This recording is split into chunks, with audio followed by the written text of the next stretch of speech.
Call this meeting to order. I'll rise for the Pledge of Allegiance. I pledge allegiance to the flag of the United States of America and to the republic for which it stands, one nation, under God, indivisible, with liberty and justice for all.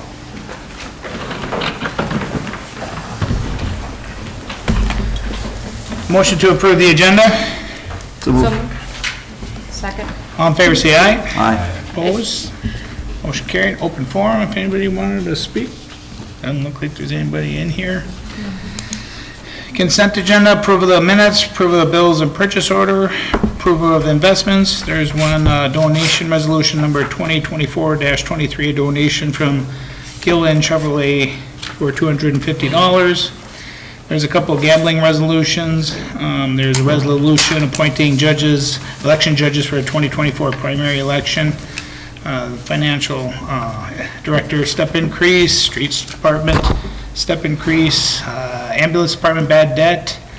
There's a pay app for Molitor Excavating, another one for Railroad Avenue and street improvements from Molitor Excavating. There's another pay for Main Street improvements for Molitor Excavating. Pay app number 1 for JR First for 2023 for the sidewalk on the north side of town. Mr. Mayor, if you could please go back to K and make a correction. That is not Molitor Excavating, that is C and L. See now? Okay. All right. Can I get approval of the consent agenda? So moved. Second. All in favor, say aye. Aye. Opposed? Motion carried. Report. Police Department monthly report. Good evening. May 2024, in our traffic area, 18 citations, 72 verbal warnings, no written warnings. For the month of May in 2024, we had 315 calls requests for service. Last year was 382. In 23, we ended on ICR number 1378, and this year was 1409, so we're up just a bit. 15 agency assists. We've been hovering in that teen area for quite a while now, so that's good to see. Areas that are of interest, 56 ordinance violations for this year, so those keep coming down a little bit every year, which is good to see. And I saw some of them have already been clearing up from people receiving their letters. Their deadline has not come yet, but most of them are getting taken care of, so it's good to see. 3 of our squad cars have been converted over to our new camera system, which was purchased in January this year, as well as adding the infrared cameras to our spotlights. That was a part of our public safety money we used on there. So we'll have one more that's up at the shop now, and then we'll have the complete new build for the squad car that finally came in after decades. So that'll be good to see. And then I would say I was hoping for a parade vehicle, but it looks like at best we'll have one of the vehicles will go in there. I don't know if we'll run the Durango or what we'll do, but one of them will be in the parade, but we won't have the newest one in the parade also. But maybe by July. Maybe. Great. Holiday kickoff? Well, you know, it should make that one, and if it doesn't, there's a catastrophe. I guess, can you guys just throw a quick note in there? What is the parade route? I've been having a lot of people ask me. Is it going to be the same as the graduation route, or? No, there's- it's not. Yeah, no, it's going to be different. We are still starting lining up on Railroad Avenue so that everybody has enough space to get their units in there. Still going past the nursing home and the assisted living over there, and then it's going to cut through a neighborhood for 2 blocks, come back towards Munson Feed, get on the Riverside Avenue, come up to the 4-way, hit Main Street, and go all the way to the high school. That'll be coming out shortly, I would believe, posted on your side or It's also on melrosemn.org if you want to see the map. So. And I think I have a copy in our office if I can figure out a way to make it digital. We can share it on our Facebook Yeah. page. Yeah, if I can as well. find a source, I'll share it to the police department as well. Okay. Sounds That'd be good. great. Thanks, Scott. Thanks, Chief. City Attorney report. Scott?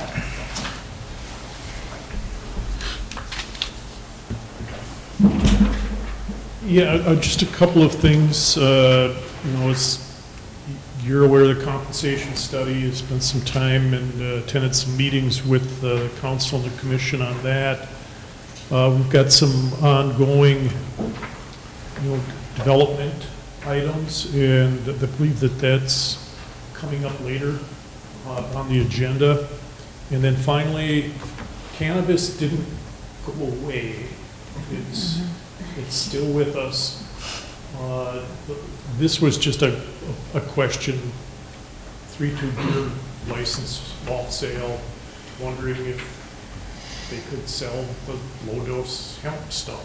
And the short answer is yes. I mean, they have to register with the state cannabis office and get their blessing, but there's nothing in the city liquor ordinances or the state liquor ordinances that limit, sales by people holding 3-2 beer licenses. So if you're stopping in, you're gonna pick up a 6-pack of 3-2 beer, you might see a package of gummies at the counter for an impulse buy. It's here. That's all I got. Yeah, thanks, Scott. Community Development Director, Sheila? Good evening. So on Monday night, the Planning and Zoning Commission is going to be looking at the first preliminary plat up in Highlands. Bob and Teresa Mueller have applied for Melrose Highlands North for 6 residential lots. A preliminary plat from CL Properties for the 8 additional lots will be coming through in July. So those plots are coming through. It's amazing, once word get out, I get a lot of visitors, people wanting to know more, so there is interest in buildable lots, which is good to see.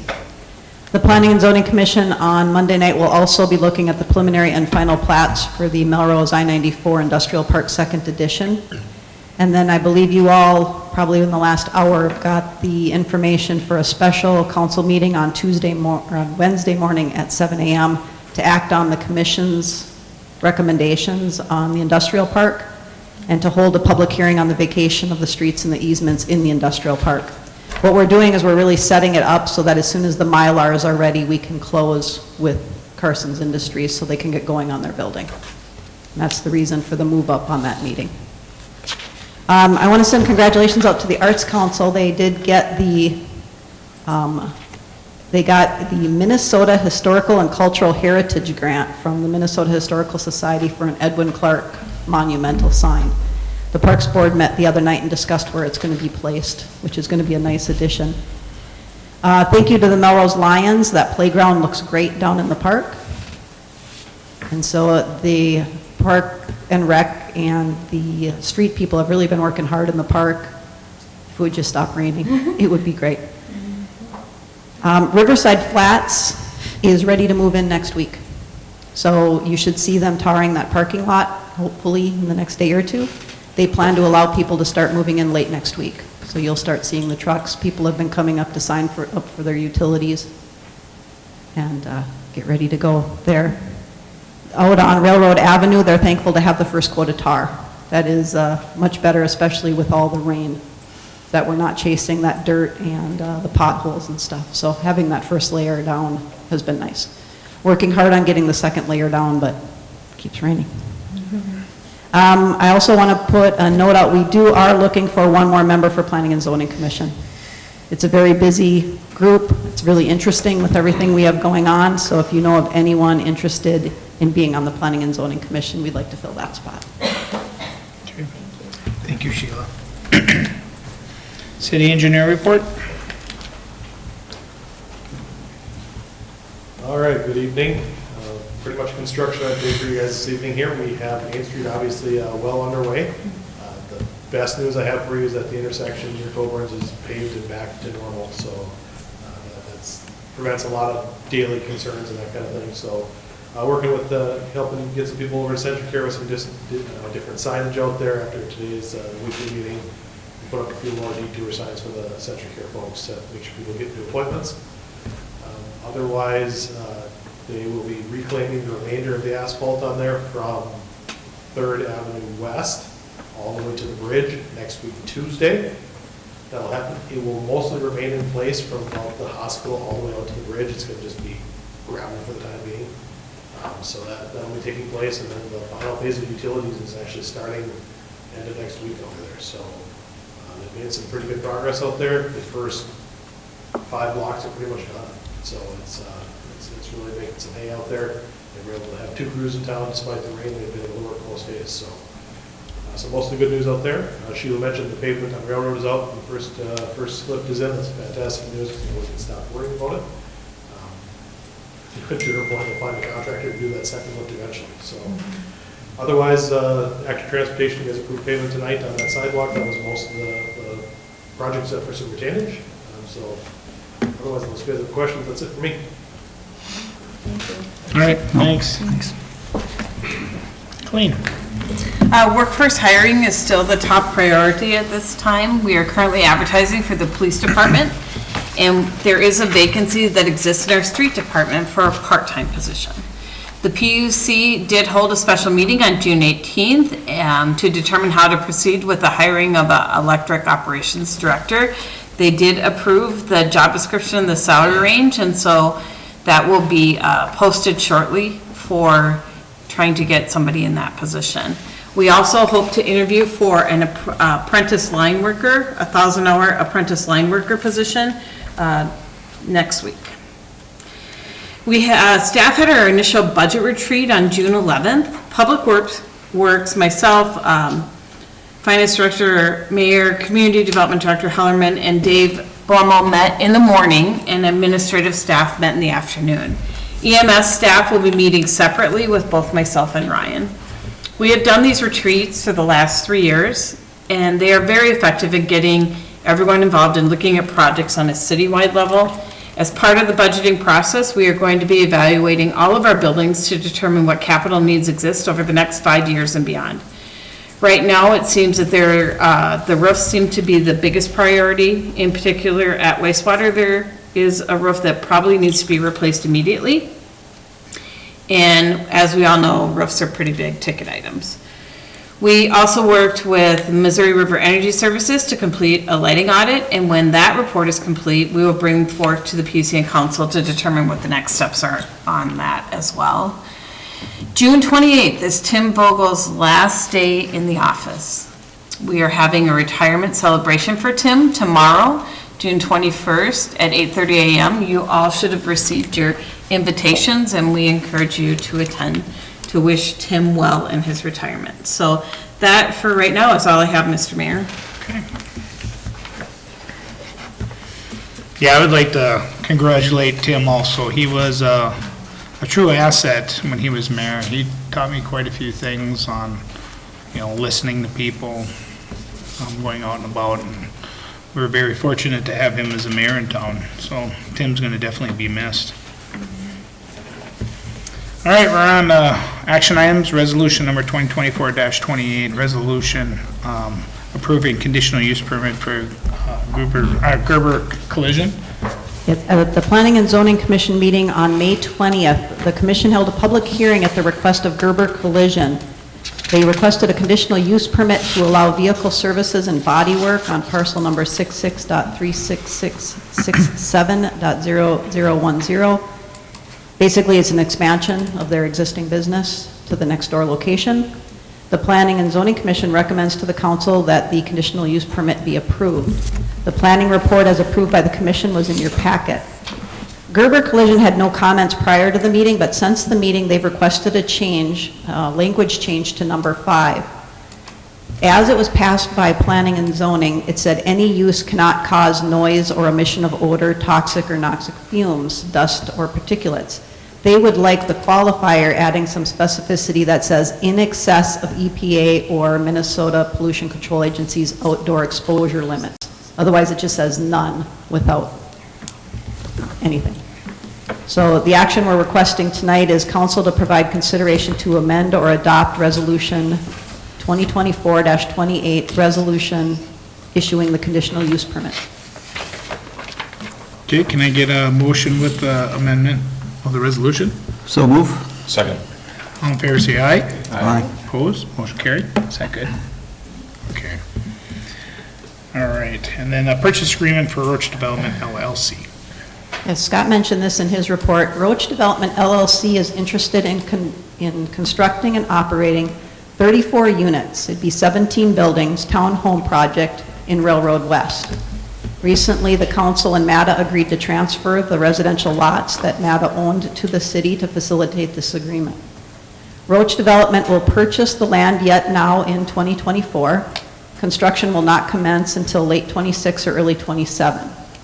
Roach Development has a strong history of projects in Melrose.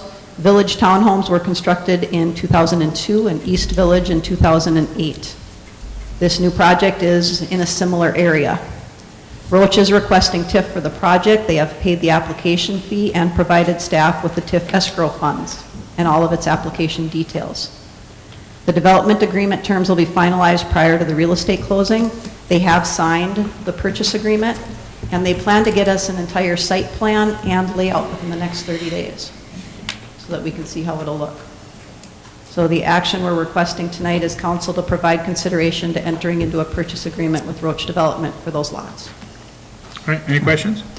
Not at all. I think, nice work on it, and we get that done. Yep. All right, can I get a motion to approve? So move. Second. All in favor, say aye. Aye. Opposed? Motion is carried. We're on resolution number 2024-29, resolution receiving feasibility report and calling hearing on improvement special assessments for the Highland Boulevard project. Because this project is being assessed, we need to hold a public hearing to follow the 429 process. So the feasibility study in front of you tonight was ordered at the previous meeting, presented tonight. So we need to accept that feasibility study and call for a public hearing on the assessments. All right. Is there any concerns about that? This is just assessing the new lots, right? Yes, this is for the agreement. So I know there's one property owner there that is right on the corner. He wouldn't be getting assessed for anything that's, No, these are just the new lots. okay. Okay. That's good. All right. All right, can I get a motion to approve it? Second? All in favor, say aye. Aye. Opposed? Motion is carried. Then on to new business. We're scheduling a workshop for August 15th at 5 o'clock for budgets already. Yes. So does anybody have any concerns with that? Should work. All right, good, then we'll keep it that way. And then the ESST policy, does anybody want to? Yeah. So if you remember back to the end of 2023, the city adopted a new sick leave policy that complied with the requirements of the state of Minnesota's new Earn Sick and Safe Time law, as it was written at that time. Under the policy and law, every employee of the city earns 1 hour of sick leave for every 30 hours worked, and that included the city's volunteer firefighters, EMTs, and elected officials. While implementing the 2023 policy, concerns were raised by both the ambulance and fire department about how they would actually use this sick time. Would our volunteers be able to use sick time if they were unable to respond to a call one night? There wasn't a whole lot of guidance given by the state, so we were waiting for more clarification coming from the state here in 2024. But during the 2024 legislative session, the ESST law was amended to specifically exclude firefighters, EMTs, and elected officials from the definition of an employee. Election judges do remain eligible for ESST if they work more than 80 hours in a year. So we were just kind of looking for direction if you'd like us to work with our attorney on modifying the policy to the current changes or leave it as is. I'm glad, it's not a smart, us as firefighters, how do we use something like that? I mean, and even us as elected officials, really? I mean, I would have like a week's vacation, the way it goes around here now, so, I'm kidding, I am kidding. So, no, I'm glad they just pulled it out, that's a lot easier for all of us. Unless there's any concerns from anyone else, can I get to approve Changing. what they've done? Yeah, I'll make that motion. All right. Second. All in favor, say aye. Aye. Opposed? Motion carried. We're just going to do the informational items first, which we have to go to a closed session here after this. So the informational items is utility commission meeting minutes. Then there is cash forecast analysis, the GFOA certificate of achievement. And then we will be going on to a closed session for a couple items. So that will be it, and then after that, we will open the meeting again, and then we will adjourn. So, we are done.